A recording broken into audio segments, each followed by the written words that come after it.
ছাত্রদের দ্বারা গঠিত দল এনসিপি গত মাসে নির্বাচন কমিশনে নিবন্ধনের জন্য আবেদন করে। এ সময় তারা শাপলা প্রতীক চায়। অন্যদিকে মাহমুদুর রহমান মান্নার নাগরিক ঐক্য গত এপ্রিলে একই প্রতীক চেয়েছে। গত সপ্তাহে নির্বাচন পরিচালনা বিধিমালা সংশোধনের লক্ষ্যে ১১৫টি প্রতীক সংরক্ষণের সিদ্ধান্ত নিয়েছে নির্বাচন কমিশন। শাপলা নিয়ে পাল্টাপাল্টি দাবির কারণে প্রতীকটি তফসিল অন্তর্ভুক্তই করে নিয়েছি, এমন সিদ্ধান্তের প্রতিবাদ জানিয়েছে এনসিপি। আজ দলটির ৫ সদস্যের প্রতিনিধি দল ইসিতে ২.৫ ঘণ্টা বৈঠক করেছে। দলীয় প্রতীক নিয়ে এনসিপির অবস্থান, নির্বাচন ও সংস্কার ইস্যুতে আলোচনা করতে চাই ভোটের ট্রেনে। সঙ্গে আছি আমি হাসিব বিল্লাহ। দর্শক, ভোটের ট্রেনে আজ আলোচনায় যুক্ত আছেন জাতীয় নাগরিক পার্টির কেন্দ্রীয় যুগ্ম সদস্য সচিব জয়নাল আবদিন শিশির।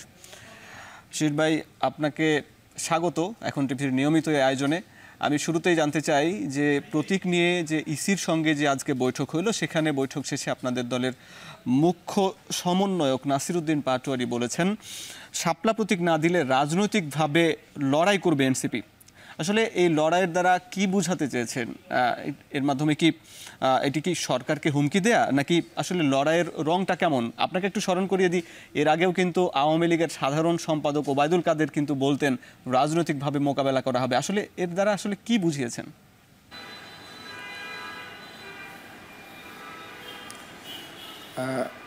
আপনার মাধ্যমে এখন টেলিভিশন সকল দর্শক এবং দেশবাসীকে ধন্যবাদ। আসলে আজকে ইচ্ছেতে আমাদের যে প্রতিনিধি দল গিয়েছেন এবং আমাদের শীর্ষ নেতারা আমাদের দলীয় অবস্থান এবং যৌক্তিকতা এবং আমাদের যে ন্যায্য অধিকার সেই জিনিসগুলো গণমাধ্যমে স্পষ্ট করেছেন এবং বলেছেন যে জাতীয় নাগরিক পার্টির প্রতীক হিসাবে শাপলা পেতে কোনো আইনগত বাধা নেই এবং বাংলাদেশের গণতান্ত্রিক পরিবেশে এবং আইনগতভাবে যে কোনো উপায়ে জাতীয় নাগরিক পার্টি শাপলা প্রতীক পেতে পারেন এবং এটা আইনগত কোনো বাধা নেই। তারপরেও যদি কোনো পক্ষের পক্ষপাতিত্ব হয়ে কোনো পক্ষকে খুশি করার জন্য দিল্লির প্রেসক্রিপশনে, লন্ডনের চাপে বা আর অন্য কোনো অঞ্চলের চাপে কেউ যদি আমাদের এই ন্যায্য অধিকার এবং এই আমাদের যেটা আমাদের প্রতি জাস্টিস হবে সেই ইনজাস্টিস করার চেষ্টা করে, তাহলে আমরা সেটাকে রাজনৈতিকভাবেই মোকাবেলা করার চিন্তা করছি প্রাথমিকভাবে।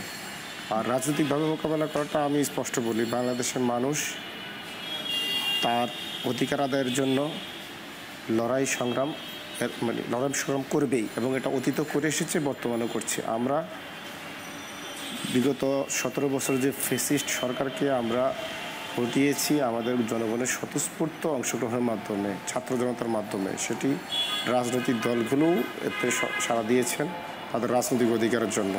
সুতরাং আমরা মনে করি নিজের অধিকার রক্ষার জন্য যে আন্দোলন এবং যে অধিকার পাওয়ার জন্য যে আন্দোলন সেটি অব্যাহত থাকবে। জাতীয় নাগরিক পার্টি জাতীয় একটি রাজনৈতিক দল, সে তার কর্মসূচির মাধ্যমে। আমরা স্মরণ করে দিতে চাই, যারা জনগণের বিরুদ্ধে দাঁড়াবে, জনগণের ভোটাধিকারের বিরুদ্ধে দাঁড়াবে, এনসিপি তাদের বিরুদ্ধে লড়াই করবে এবং রাজপথে লড়াই করবে। এটা যে কোনো একটি গোষ্ঠী হতে পারে, রাষ্ট্রীয় কোনো আমলাতন্ত্র হতে পারে এবং বিদেশি কোনো চক্র হতে পারে। যে কোনো তন্ত্র চক্র পক্ষের বিরুদ্ধে এনসিপি যখন তার জনগণের বিরুদ্ধে যাবে, ওই পক্ষটি এনসিপি তাদের বিরুদ্ধে লড়াই করবে। লড়াই বলতে একদম স্পষ্ট লড়াই। যেভাবে আমরা 5 আগস্ট লড়াই করে ফ্যাসিস্ট সরকারকে হটিয়েছি, আমরা কোনো কারো করুণার দান, ভিক্ষার দান হিসাবে আমরা এই দেশকে দ্বিতীয়বার স্বাধীন করে নিই। আমরা লড়াই করে এই দেশটি স্বাধীন করেছি।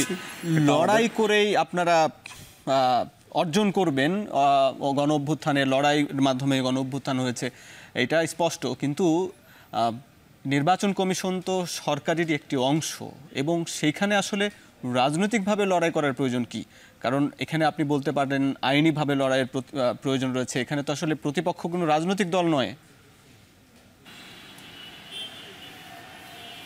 হ্যাঁ, সেটাই আমি আপনাকে বলছি। আমরা শুরু থেকেই বলেছি যে নির্বাচন কমিশন যেটি গঠিত হয়েছে সেটি একটি ফ্যাসিস্ট আইন দ্বারা, খুনি হাসিনার ফ্যাসিস্ট আইন নির্বাচন কমিশন নীতিমালা, যেটি ছিল জনগণের ভোটাধিকার হরণ করার জন্য আইন, সেই আইনে গঠিত এই বর্তমান ইসি।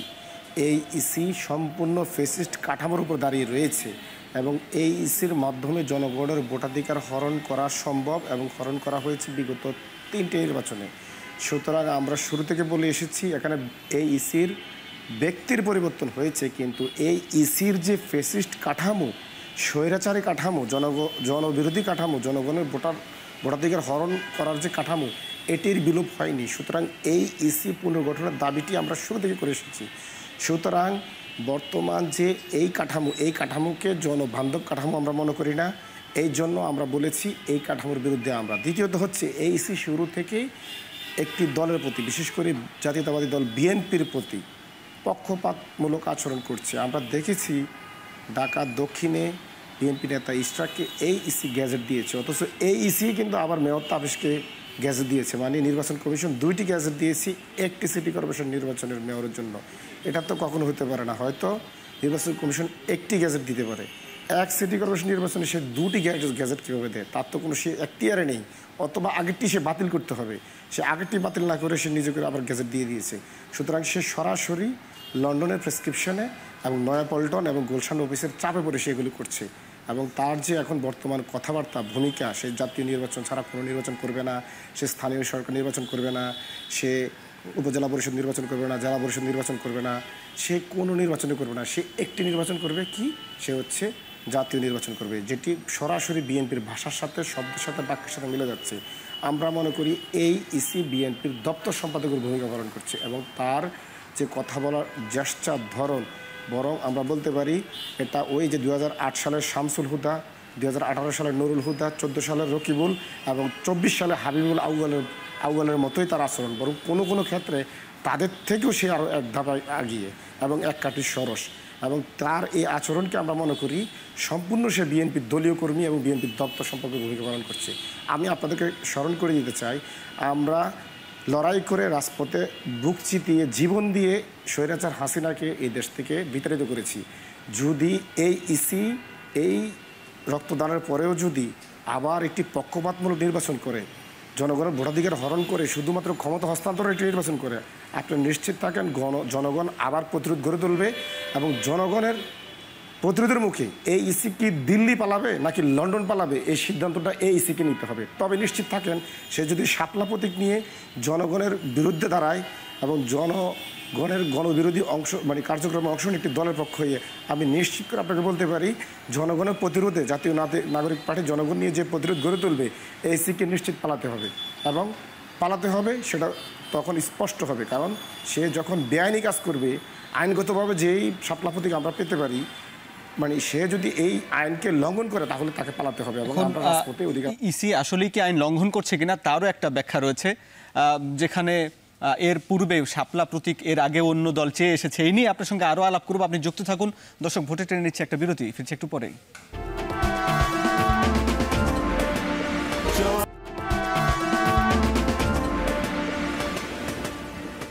বিরতির পর স্বাগত। আলোচনা করছি জাতীয় নাগরিক পার্টির নেতা জয়নাল আবেদিন শিশিরের সঙ্গে। জনাব শিশির, আপনারা গত জুন মাসের 22 তারিখ আপনারা নির্বাচন কমিশনে নিবন্ধনের জন্য আবেদন করলেন। আপনারা তখন শাপলার প্রতীক চেয়েছেন।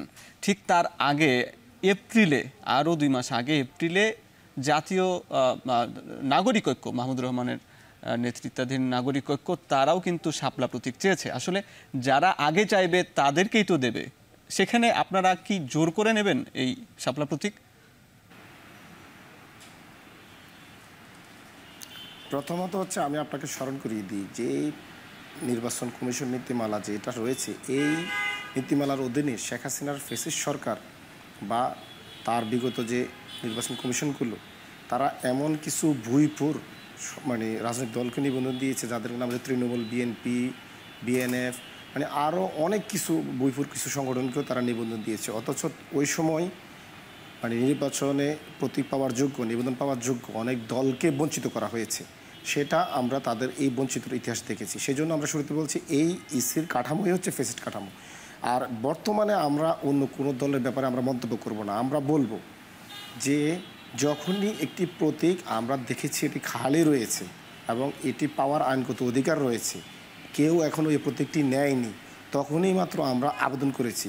পূর্বের ইসি বা 5 আগস্টের আগে ফ্যাসিস্ট ব্যবস্থায় কাকে কোন প্রতীক দেওয়া হয়নি, না দেওয়া হয়নি, বা কে কোন প্রতীক আবেদন করেছে, সেটি আমাদের কাছে মুখ্য বিষয় না। আমাদের 5 আগস্ট পরবর্তীতে একটি স্বাধীন নিরপেক্ষ এবং মানে ইনসাফ ভিত্তিক একটি কাঠামোর আমরা প্রয়োজন অনুভব করেছি। সুতরাং আমরা 5ই আগস্ট পর আমরা বলবো, আমরা যখন এটি খালি পেয়েছি, আমরা যখন দেখলাম এই প্রত্যেকটি আমাদের আইনগতভাবে পাওয়ার অধিকার রয়েছে, তখনই মাত্র আমরা আবেদন করেছি। অন্য কোনো দলের সাথে কনফ্লিক্ট না, এগুলো নিয়ে আমরা কোনো চিন্তা করিনি। আর দ্বিতীয়ত হচ্ছে, আমরা কেন বলছি এটা আইনগতভাবে আমাদের পাওয়ার অধিকার রয়েছে এবং সব দিক দিয়ে রয়েছে। আপনি দেখেন, এই ইসির যদি বলে যে এটি জাতীয় প্রতীক হিসাবে শাপলা আমরা পেতে পারি না, তাহলে তাকে বলতে হবে জাতীয় প্রতীক তো 4টি জিনিসের উপরে, যে তারকা, ধানের শীষ, শাপলা আর পাটপাতা। এখানে ধানের শীষ কিন্তু হচ্ছে জাতীয় প্রতীকের একটি অংশ, যেমন একটি অংশ শাপলা। তাহলে তাকে ব্যাখ্যা দিতে হবে আইনগত সে কিভাবে ধানের শীষকে জাতীয় প্রতীক হওয়ার পরেও নির্বাচন করতে দেয়। দ্বিতীয়ত হচ্ছে, আপনাকে জানতে হবে কাঁঠাল একটি প্রতীক রয়েছে, জাতীয় পার্টির একটি অংশের প্রতীক কাঁঠাল, সেটি আমাদের জাতীয় ফল। তাহলে জাতীয় ফল যদি আমাদের জাতীয় মানে একটি দলের প্রতীক হতে পারে, তাহলে শাপলা কেন নয়? ধানের শীষ হচ্ছে, কাঁঠাল হচ্ছে, সেটি হচ্ছে, কিন্তু শাপলার বেলায় কেন এই বিরোধিতা? তৃতীয়ত হচ্ছে, আমাদের আদালতের প্রতীক হচ্ছে দাঁড়িপাল্লা, যেটি জামাত ইসলামকে কিছুদিন আগে ইসি দিয়েছে, সেটি ইসি দিয়েছে। তারপর হচ্ছে আপনি এটাও তো তাহলে তারা পেলেন আদালতের প্রতীক হিসেবে। দ্বিতীয়ত হচ্ছে, আপনার আমাদের যে ফ্যাসিস্ট আওয়ামী লীগের যে মানে দলীয় যে প্রতীক নৌকা, সেটিও পুলিশের প্রতীক হিসাবে এখন পর্যন্ত বহাল রয়েছে। তাহলে সেটি কীভাবে হলো? রাষ্ট্রীয় একটি সংস্থার প্রতীক হিসেবে আওয়ামী লীগকে দেওয়া হলো। সুতরাং ইসি যে এখানে সরাসরি গোঁজামিলে আশ্রয় নিয়েছে এবং একটি দলের এজেন্ডা বাস্তবায়ন করছে, এটি একদম স্পষ্ট। আচ্ছা, ইসি যদি গোঁজামিলের আশ্রয় নেয়, আপনি বলছেন ইসি গোঁজামিলের আশ্রয় নিল, কিন্তু আপনারা প্রতীকের জন্য আবেদন করলেন, আপনারা একই সঙ্গে শিশির ভাই, আপনি একই সঙ্গে আপনারা আরও 2টা প্রতীকের প্রস্তাবনা দিয়েছিলেন একই সঙ্গে এই শাপলার সঙ্গেও। সেক্ষেত্রে আপনারা শাপলা নিয়েই আবার মাঠে যখন জুলাই পদযাত্রা শুরু করলেন, জুলাইয়ের 1 জুলাই থেকে, সেখানেও আপনারা শাপলা প্রতীক আপনারা দিয়ে প্রচারণা চালাচ্ছিলেন। আসলে শাপলা প্রতীক কি আপনারা নিশ্চিত হয়ে গেছিলেন যে শাপলা প্রতীক পেয়ে যাচ্ছেন?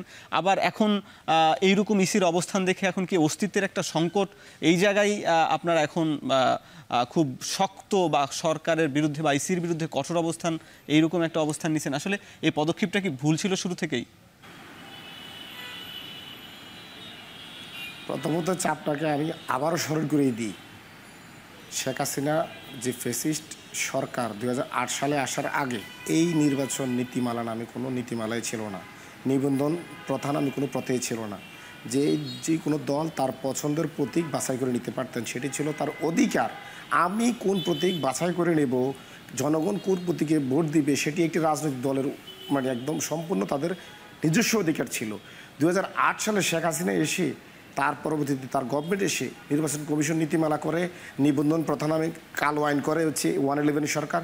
সুতরাং তাদের এই পাঠানো ফেসিস্ট কাঠামোতে আপনি আমাকে মানে ফিক্সড করে দিতে পারেন না। বরং আমরা তো শুরু থেকে বলে আসছি, এগুলো বাদ দেন, এখানে নিবন্ধন প্রথা নামে কোনো প্রথা থাকবে না, নির্বাচন কমিশন আইন এটা ফেসিস্ট কাঠামো। সুতরাং আমাদেরকে কোনো পছন্দ অপছন্দ দেওয়ার তো কোনো এখতিয়ারই ইসি নাই, বরং আমাদের যে পছন্দ রয়েছে সেটাই ইসি এখানে অ্যাপ্রুভ করে দেওয়ার কথা। তার তো এখানে মানে কোনো আমাদের সাথে আমরা জয় করে নিয়ে আসা, বিজয় ছিনিয়ে নিয়ে আসা, নির্বাচন তো হবে জনগণের কাছে, ইসির কাছ থেকে আমরা তো কিছু বিজয় করার কোনো ব্যাপার না। সে তো একটি দাপ্তরিক প্রতিষ্ঠান, সে জাস্ট আমাদেরকে অ্যাপ্রুভ করে দিবে, এতটুকুই তার কাজ। সে আমাদেরকে দিবে না দিবে, করুণা দিবে, ভিক্ষা দিবে, এমন ক্ষমতা এমন কোনো কর্তৃত্ব তো তার নাই।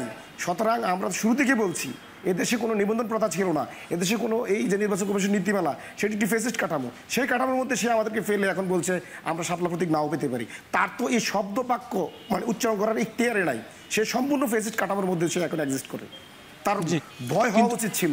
কিন্তু তবুও যে কাঠামোই থাকুক না কেন, কাঠামোর সংশোধন আপনারা চাইতেই পারেন এবং অবশ্যই সেই নিয়ম সবাইকেই মানতে হবে। আপনি যুক্ত থাকুন, আপনার সঙ্গে আরও আলাপ করব। দর্শক, ভোটে টেনে নিচ্ছি আরও একটা বিরতি, ফিরছি একটু পরে।